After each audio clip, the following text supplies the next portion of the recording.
Je revenais des funérailles pour dire à mes parents et à ma sœur que mon mari m'avait laissé 8,5 millions de dollars et 6 lofts à Manhattan. Quand je suis entré dans la maison, j'ai surpris mes parents en train de parler. Ce qu'ils ont dit m'a fait pâlir.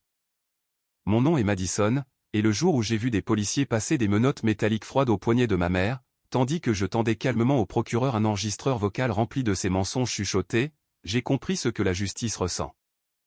Bienvenue à « Quand le karma frappe ». Aujourd'hui, je me promène, juste pour prendre l'air. Bouger m'aide vraiment à digérer des histoires intenses comme celle de Madison avant que nous ne nous y plongions. D'où nous écoutez-vous? Êtes-vous actif ou juste en train de vous détendre? Faites-le moi savoir dans les commentaires. Maintenant, retournons à cette matinée grise dans le cimetière, où le monde de Madison a commencé à basculer. C'était un jeudi matin grisâtre de début octobre, lorsque je me tenais près de la tombe de mon mari, Julian, au cimetière d'Oakwood à Westchester. Le vent semblait être la seule chose qui s'était présentée pour moi. Le prêtre a refermé son livre doucement et a demandé si je voulais un moment seul. J'ai regardé les 3 rangées de chaises pliantes vides. Je découvrirai plus tard que Stéphanie avait pris l'initiative d'envoyer un avis privé, réservé à la famille, au cabinet de Julian, en listant délibérément la mauvaise heure pour l'inhumation. Elle voulait que je sois isolé, entouré d'un silence qu'elle avait fabriqué, s'assurant que je n'aurais d'autre choix que de me tourner vers elle pour trouver du réconfort. Il n'y avait pas de pas lointain sur le gravier, pas d'arrivée tardive, juste 20 sièges remplis de rien d'autre que de l'air froid. Oui, lui ai-je dit. Je suppose que je le suis déjà. Le bruit de la première pelletée de terre frappant le cercueil de Julian était sourd et définitif. J'ai gardé les yeux secs par pure obstination clinique. Julian me taquinait souvent parce que je pleurais devant les publicités d'assurance. Mais maintenant, fixant la terre nue, je ne pouvais pas verser une seule larme. Mon cœur ne se brisait pas, il se durcissait en un bouclier. Lorsque les ouvriers ont finalement raclé leur pelle, je suis sorti mon téléphone et j'ai appelé ma mère. Stéphanie a répondu au 4e coup de fil, sa voix légère, presque aérienne. Je lui ai demandé où était tout le monde. Il y a eu une pause, un silence qui a duré 3 secondes de trop avant qu'elle ne réponde que les gens font leur deuil à leur manière. Elle m'a dit que mon père ne se sentait pas bien et que ma sœur Alexa avait du travail à la boutique. Elle a dit qu'il ne voulait pas m'envahir. J'ai regardé les 20 chaises vides et je lui ai dit qu'il ne m'aurait pas envahi. Puis, elle a prononcé les mots qui ont tout changé. Elle m'a dit que j'avais toujours été forte et que je n'avais pas besoin d'un spectacle. Pour elle, l'inhumation de mon mari depuis 11 ans n'était qu'un spectacle. Elle m'a dit de rentrer chez moi et de me reposer. Puis elle a raccroché. La tonalité de l'appel a bourdonné à mon oreille comme une insulte. Je suis resté là, fixant le nom de Julian gravé dans le granit frais, et j'ai réalisé que le silence de ma famille était délibéré. Alors que je retournais à ma voiture, mes talons ont crissé sur le gravier avec un son de verre brisé.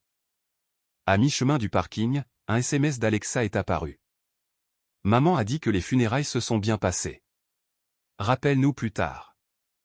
Il s'est bien passé, comme un nettoyage de routine ou une course à l'épicerie. Je me suis assise dans ma voiture et j'ai serré le volant jusqu'à ce que mes jointures blanchissent. La colère n'était pas bruyante cette fois-ci, elle était précise. Je n'ai pas pleuré et je n'ai pas demandé pourquoi. J'ai regardé l'horloge. Il était exactement 23h51, la nuit, lorsque je me suis assise au lourd bureau en acajou de Julian, dans notre bureau à domicile. C'était le dernier endroit où je sentais encore sa force et l'endroit idéal pour commencer le démantèlement clinique de la famille qui m'avait abandonné. À minuit 3 du matin, j'avais terminé de cliquer. Julian avait été le principal bienfaiteur du domaine Whitmore pendant des années, finançant les systèmes de sécurité et les comptes partagés que mes parents avaient pris l'habitude de considérer comme les leurs. En tant qu'unique exécutrice de son patrimoine, ses clés légales étaient désormais les miennes, et à moi seul. C'est moi qui avais mis en place les comptes d'urgence de la famille. C'est moi qui gérais le coffre-fort partagé du domaine Whitmore. En quelques coups de main froids et méthodiques, j'ai révoqué tous les codes d'accès. J'ai retiré Stéphanie, Jeffrey et Alexa des protocoles d'urgence. Je n'agissais pas par dépit. J'effectuais un audit nécessaire. Ils n'étaient pas choqués par ce qu'ils avaient fait en manquant l'enterrement. Ils allaient être choqués d'apprendre que j'avais arrêté de jouer le jeu. Le lendemain matin, les murs de verre et les sols en marbre poli du cabinet d'avocat de mon mari semblaient trop propres pour la saleté de mon chagrin.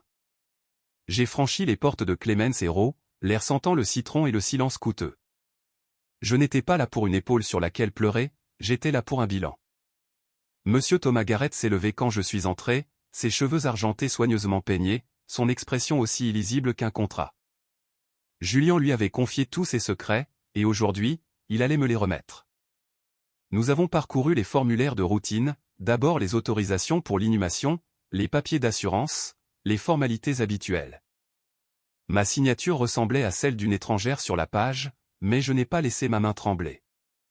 Puis Garrett a fait une pause et a glissé un épais dossier sur le bureau. Il m'a dit que Julien avait mis à jour son testament il y a 8 mois par précaution. Il m'a regardé droit dans les yeux et m'a dit que Julien m'avait tout laissé. J'ai attendu les chiffres, m'attendant à un modeste réconfort.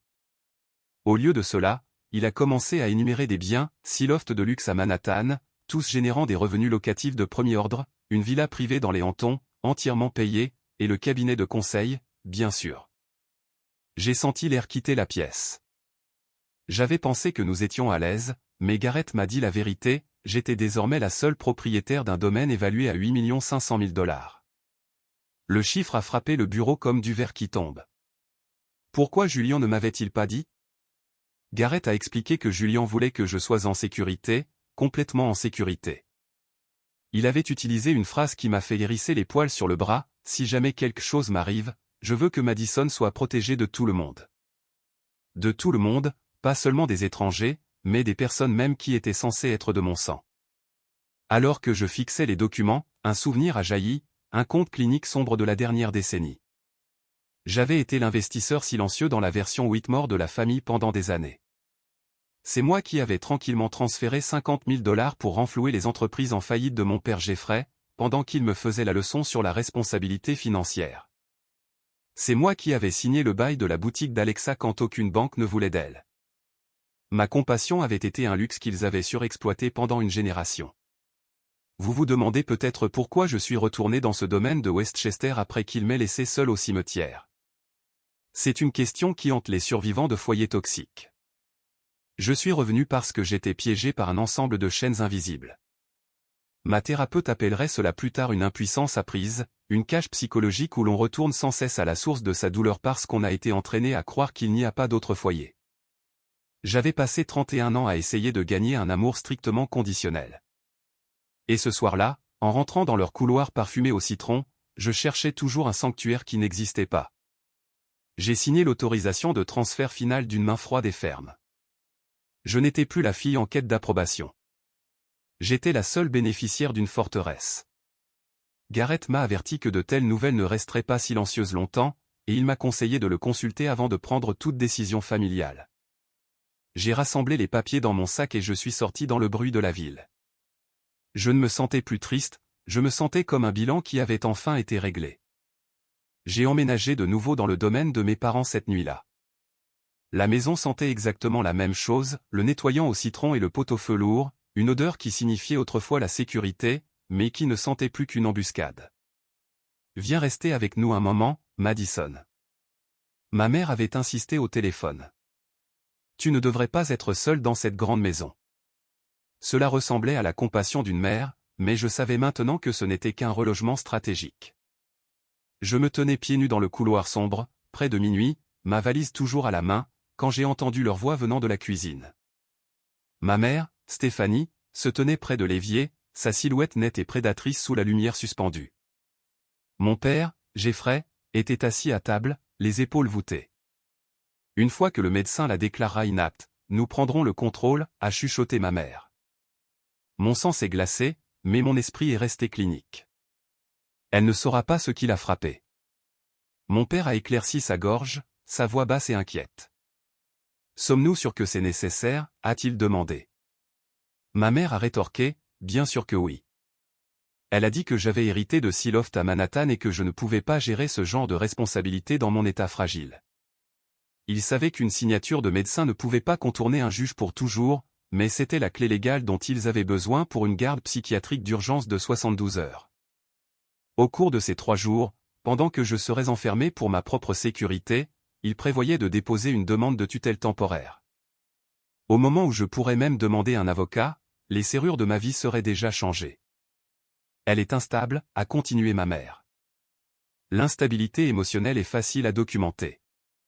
Mon cœur a battu contre mes côtes, alors que je réalisais qu'ils avaient déjà décidé que mon chagrin était un atout à saisir. Nous commencerons petit, a ajouté ma mère, sa voix d'un calme glacial. Juste quelques sédatifs dans son thé, assez pour qu'elle semble confuse lors de l'évaluation. Elle a mentionné que le docteur Gary comprenait déjà la situation et qu'il leur devait une faveur. J'ai arrêté de respirer. Il ne planifiait pas une guérison. Il planifiait un internement involontaire dans un asile privé. Il voulait me priver légalement de ma liberté et de l'héritage de mon mari en un seul mouvement coordonné. Je me suis forcé à reculer silencieusement, chaque pas étant un calcul délibéré. J'ai atteint la chambre d'amis et j'ai fermé la porte sans un bruit. Mes mains tremblaient, mais je n'ai pas laissé la panique s'installer. J'avais 31 ans, et les personnes qui m'avaient donné la vie discutaient actuellement de la bonne dose pour mettre fin à mon indépendance. La voix de Julian, du cabinet d'avocats, a résonné dans ma tête, je veux que Madison soit protégée de tout le monde. Il n'avait pas seulement soupçonné leur avidité, il avait anticipé leur malveillance. Le soir suivant, j'étais assise à table, regardant la vapeur s'élever paresseusement d'une tasse de thé en porcelaine que ma mère avait placée devant moi. « Bois-le, ma chérie », dit-elle avec cette même chaleur répétée. C'est un mélange spécial pour aider avec le stress. J'ai regardé la tasse, sachant qu'elle contenait une double dose de sédatif dont elle avait chuchoté la nuit précédente. Mon père était assis en face de moi, les yeux fixés fermement sur son assiette, incapable de croiser mon regard. J'ai porté la tasse à mes lèvres, sentant le poids de leur attente. Ma compassion pour eux avait été une ressource financière qu'ils avaient surexploitée pendant des années, et maintenant ils venaient chercher le capital. Ce n'était pas un dîner de famille, c'était un exposé final. J'ai pris une petite gorgée amère, juste assez pour être convaincante, puis j'ai laissé mes épaules s'affaisser. J'ai laissé le masque de la veuve instable se mettre en place. Le jeu avait officiellement commencé, et j'allais m'assurer que c'était moi qui le finirais. Je me suis réveillé alors que la lumière grise du matin frappait le papier peint fleuri de ma chambre d'enfant, mais il n'y avait aucune chaleur. Ma mère était déjà près de la porte, ses yeux cherchant les effets de la double dose de sédatif qu'elle m'avait servi la nuit précédente. Je lui ai donné exactement ce qu'elle voulait. J'ai laissé mes yeux errer, flous, et j'ai laissé mes mots s'estomper en un bourdonnement insignifiant. Tout semble brumeux, ai-je chuchoté, pressant une main sur ma tempe comme si je ne pouvais pas trouver les bords de la pièce. J'ai regardé la satisfaction scintiller dans son regard, un éclat vif et prédateur qu'elle ne pouvait pas tout à fait cacher derrière son masque de préoccupation. Pendant qu'il voyait une veuve brisée, j'organisais l'exposition la plus importante de ma carrière. Je suis curatrice de métier, et je sais que les expositions les plus puissantes sont celles qui racontent une histoire sans dire un mot.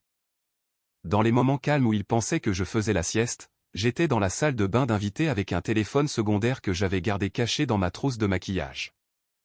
Ma mère avait gentiment suggéré de garder mon téléphone principal pour m'éviter d'être submergé par le chagrin, mais elle ne réalisait pas que j'avais été la femme d'un avocat assez longtemps pour toujours avoir un plan de secours.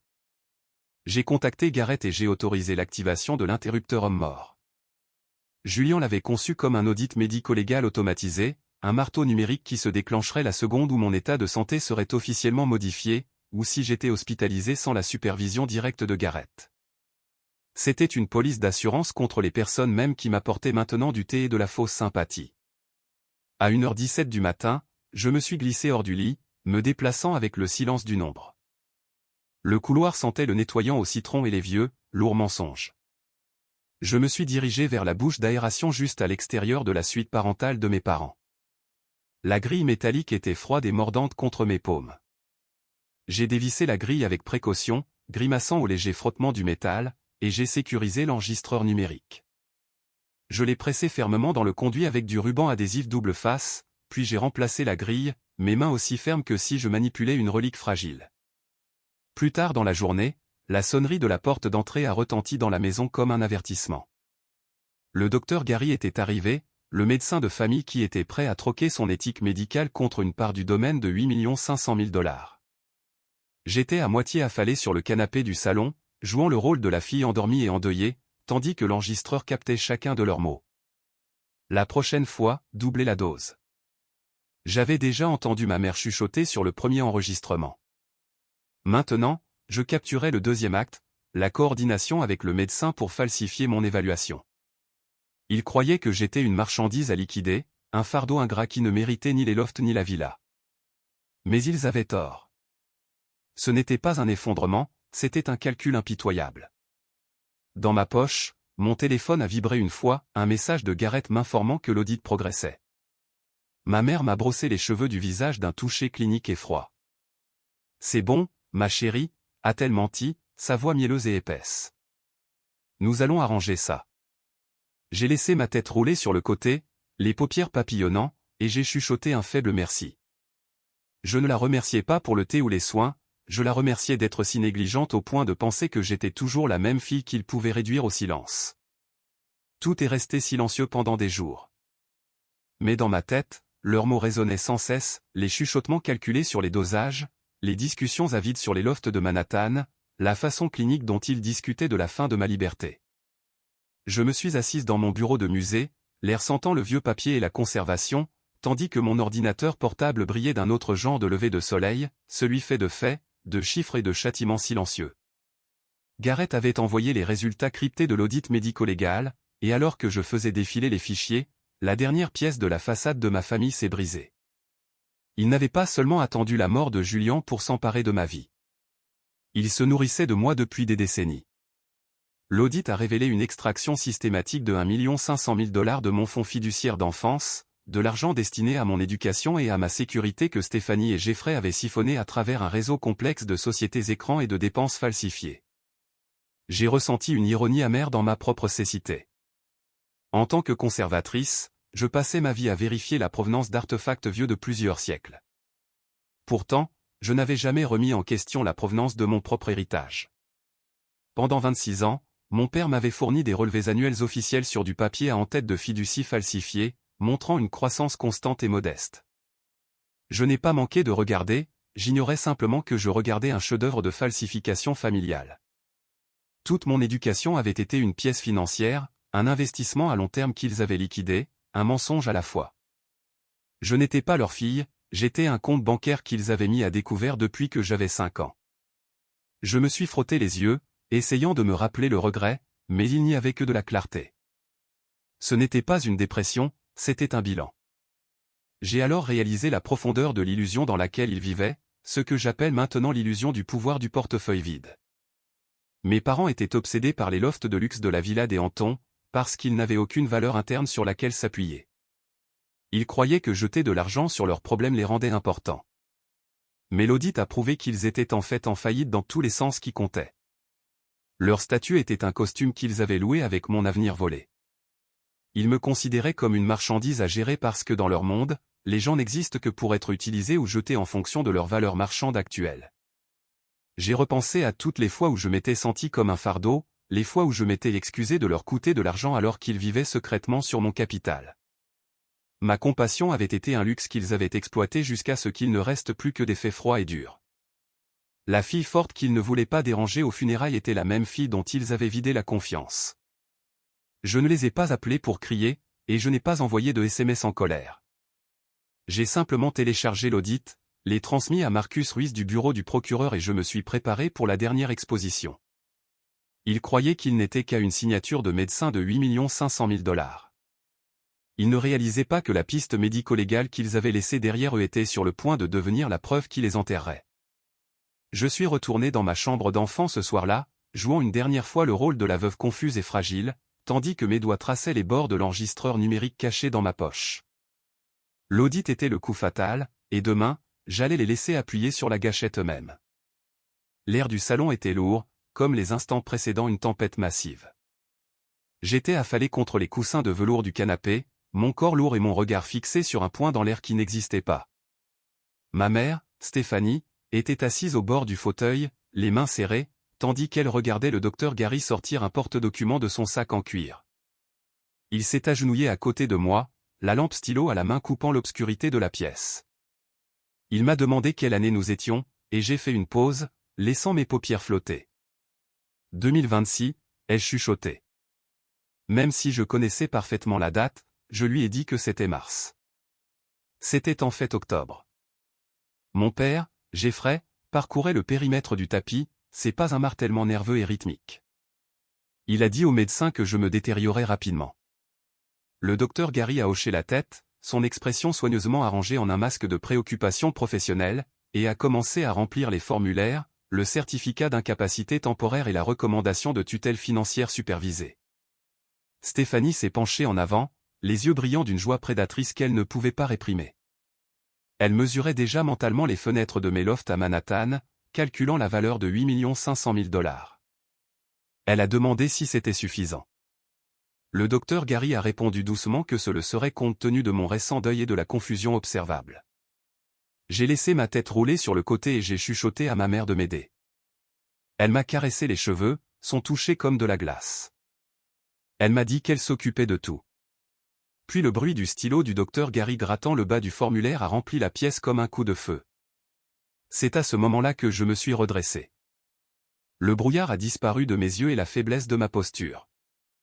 La pièce est devenue étrangement silencieuse alors que je regardais directement le docteur Gary et lui disais que sa licence médicale était sur le point de devenir un artefact historique.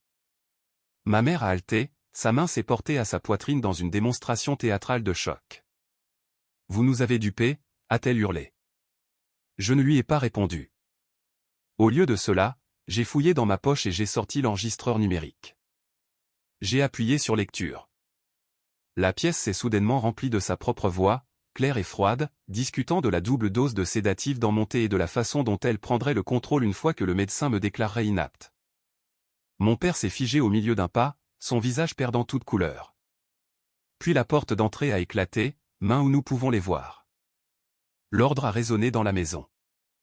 Des officiers en uniforme sont entrés en premier, suivis de Garrett et Marcus Ruiz du bureau du procureur. Le docteur Gary s'est levé d'un bond, mais Daniel a été plus rapide, l'informant qu'il était détenu pour complot en vue de commettre une fraude médicale. Daniel s'est tourné vers mes parents et a annoncé qu'ils étaient arrêtés pour tentative de tutelle illégale, complot en vue d'administrer des substances contrôlées sans consentement et fraude. Le clic des menottes métalliques se refermant sur les poignets de Stéphanie a été le plus beau son que j'ai entendu depuis des années.